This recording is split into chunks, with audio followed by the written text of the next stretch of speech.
लालू जी तो 20 वर्ष पहले थे, अभी तो नीतीश और भाजपा वाले हैं। और ये लोग ये कह के आए कि हम सुशासन करेंगे, लेकिन कई मायने में ये राजद से भी ज्यादा बदमाश लोग हैं, राजद से भी ज्यादा गिरे हुए हैं, उनसे भी ज्यादा भ्रष्ट हैं, उनसे भी ज्यादा अपराधी हैं। मैंने एग्जाम्पल देके बताया। भाजपा के चेहरा यहाँ सम्राट चौधरी की हालत राजद के नेताओं से भी बुरी है।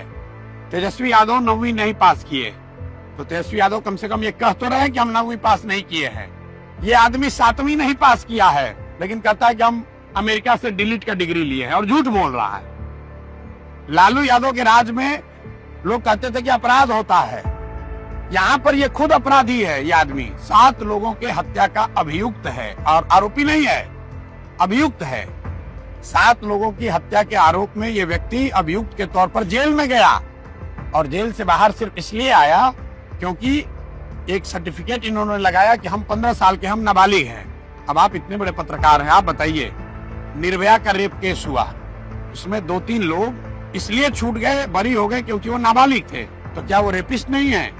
तो अगर सम्राट चौधरी इसलिए छूटे हैं कि उस समय 15 साल का आपने आपको बताया, तो आज जो उनकी उम्र है वो भैया उसके हिसाब से तो उस समय वो 26 साल के थे, उन पर ट्रायल क्यों नहीं चलना चाहिए? तो राजद के लोग भ्रष्ट हैं, राजद में के दल में अपराधी हैं, ये बात तो बिहार के लोग जानते हैं, इसलिए उनको हटाया। लेकिन जिनको लेकर आए ये तो सब वही राजद के स्कूल से निकले हुए लोग हैं। इनके बाबूजी, सम्राट चौधरी के बाबूजी लालू यादव के हेंचमैन थे, और ये लालू जी के जमाने में साधु यादव, सुभाष यादव के साथ ये आदमी हेंचमैन था। So you've had a long day. Sorry, carry on. नहीं, और ये सम्राट चौधरी अकेले नहीं है, दिलीप जायसवाल सीधे मेडिकल कॉलेज कब्जा करके बैठा है, और हमने आरोप लगाया, हमने बात रखी।